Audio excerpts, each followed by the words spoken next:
G'day, this is Captainoob and it is Waifu Wednesday. Post your waifus in the comments, here's mine. Anyways, we're back with the Commonwealth Spartan mod today, and we're going to be looking at the Energy Dagger, which is basically your takedown thing if you're playing as an elite. I think if you initiate a takedown on another player or a Spartan or whatever, you'll actually get a little bit of a tiny energy sword as a little gauntlet, as a dagger, and yeah, it'll happen there, but it's going to be a standalone weapon with no customization, as you can see, just a legendary effect, but we've got a good enough amount of damage on it that we should be fine. It does have the boxing glove animation, so you're going to punch people like that, which is kind of nice for a dagger, and you'll give them a nice hook like that. What's that called? I'm not really an unarmed expert. You might have noticed there's a peculiar looking gauntlet on Raine's hand there, and that is actually the Infinity Gauntlet from, you know, the Marvel Cinematic Universe. It's Thanos' gauntlet. I haven't actually seen Infinity War yet, but I do know what Thanos' car looks like. Anyways, basically this is a really potent piece of gear that you can get, and it'll fit to your Spartan properly, but right now I've just got it without the Spartan clothing, and it seems to go well. This shoulder pad up here is actually a scout shoulder. There's actually an option to have no shoulder there, so yeah, I just went for the smallest one I could find, and the scout shoulder looks good. Looks good if we could shoulder charge your enemies, but never mind. So you can put the Mind Stone on it, which will give you plus 10 intelligence. So yes, Raine has watched some Rick and Morty recently, and she's got more intelligent because of it. All of these modifications take up 750 bottle caps and 100 crystal and nuclear material, so it's a pretty big drain on resources, but it's kind of worth it. This one will give you plus 10 luck. That's the reality one. The Space Stone will give you plus carry weight, which is arguably less useful, but if you really don't have much strength in your character, then that's a nice thing to have. And this one is just the Scout Shoulder. I've already discussed that. This one is the purple shield emitter alteration. We glow purple apparently, we'll see. And the Time Stone will make you move faster, which is nice. That'll add together well with our Sprinter legendary leg pieces already. The Soul Stone will allow you to slowly heal health and radiation. If this is through combat, then that's pretty good. If it's not, it'll stack really well with, what's it called, Ghoulish, and also Solar Powered, and the Life Giver ×3 perk, so yeah, that's pretty good. And the Power Stone, most importantly for our unarmed build at the moment, yeah, this adds plus 50 melee and unarmed damage to your strikes, which is going to be super powerful. And if there's anything better than punching someone in the face than with the Infinity Gauntlet, I don't think DC can possibly top that. So yeah, it's going to be pretty fun doing that, I reckon. Okay, what else is there? We've also upgraded the armor to tier 10 to give us 51 across the board, even though I don't think this frost and fire one are actually used. It's all either energy or ballistic or radiation, just to simplify things, but it's nice to have them there. We've also got a nice charcoal paint job to match with Raine's clothes there. Okay, so that was more about the armor piece than it is about the dagger, but let's go into Gunner's Plaza and start poking people. Righto, so here we are in Gunner's Plaza, and this is our Infinity Gauntlet plus our little dagger there in first person. You've already seen the animations go. Let's take a look in third person, and we've got a new hairstyle for Raine. This is pin-up from Commonwealth Cuts. Anyways, that's what it looks like in third person. A little bit bulky, but that's going to look a-okay if you've got your Spartan wearing this, so that's fine. And moving into the dark here, we can see, whilst getting that faster movement speed, we can actually we've got glow maps on the gems as well as a sword, and the purple glow map that I set before is for that little bar just under the shoulder bit there. So there you go. Anyways, we'll get started on these gunners here, and yeah, as you can tell, I'm sneaking quite quickly. This is definitely faster than I am used to sneaking, so that's going to be good at rounding up the rest of these gunners, which we'll try to do as fast as we possibly can. Blitz works with unarmed weapons, and this is no exception. There we go. Okay, I think it is about time to stop relying on stealth. What I want to do first is kill these turrets. We can one-shot them according to that. That is true. Let's get some gameplay with... Oh, we got staggered there, but that's okay. Ooh, we stabbed that gunner in the face and killed her instantly. And that one was killed instantly too. And this one, not quite. That's alright. We'll get staggered there. Should have put some pneumatic and armor bits on me to stop that stagger. Maybe that's what I probably should have put on the Infinity Gauntlet itself. But you know what? If I have all of these gems, you think a stagger is going to harm me? Oh, hey. Probably not. I'm actually unfamiliar with the lore on the power of the Infinity Gauntlet, but it makes you some sort of god, so it's probably a bad thing that Thanos has it, because he's kind of a psychopath. No spoilers, please. Okay, let's get some blitz action happening here. We'll just get sneak attack criticals on an Infinity Gauntlet. I've never thought I'd be able to say that sentence, but whatever. Granted, we're not actually attacking with the Infinity Gauntlet, that's just sort of there for show, but I don't care. In fact, I could take out the dagger right now, I'm pretty sure we'll be fine. So let's just fulfill our fantasies for a second and punch people in the face with the Infinity Gauntlet. Where's Captain Bridget?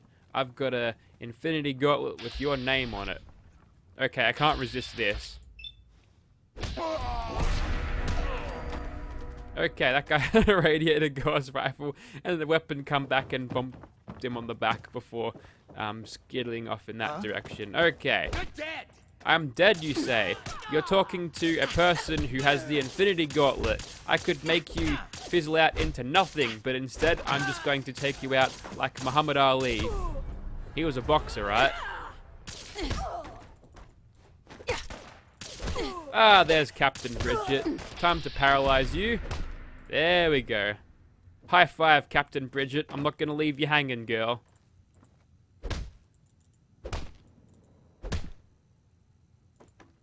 Okay, she's up. She's up. We'll just punch her in the face some more. There we go. This is what it's all about. Don't feel bad for it. It's actually a synth. See? It's a synth. Okay. Now to take out the melee dude who was ever in here. And wow, we can really haul ass with this. This is good for running away from Swan when he finds out where we are. There we go, we'll get ourselves another paralyzing palm on him, and then we'll hit him like that. So even without the energy dagger, we're still doing pretty awesome with the Infinity Gauntlet in our hands. And yeah, something I've figured out about the third-person movement speed is that for some reason, it doesn't really work all that well. When you sprint, it seems like you're set to an extra different speed. Let me explain this differently whilst I'm done concentrating on killing this gunner here. Stop that. That's what you get for staggering me. But anyways, when you do sprint, it seems to slow you down a little bit, but when you jump, it locks you out of that movement, so you sort of jump super far. Let me just demonstrate this. Jump. Boing. See, I'm jumping like 7 meters. That was just because there was a terrain glitch. Ignore that super jump. That wasn't the Infinity Gauntlet, that was just Todd Howard.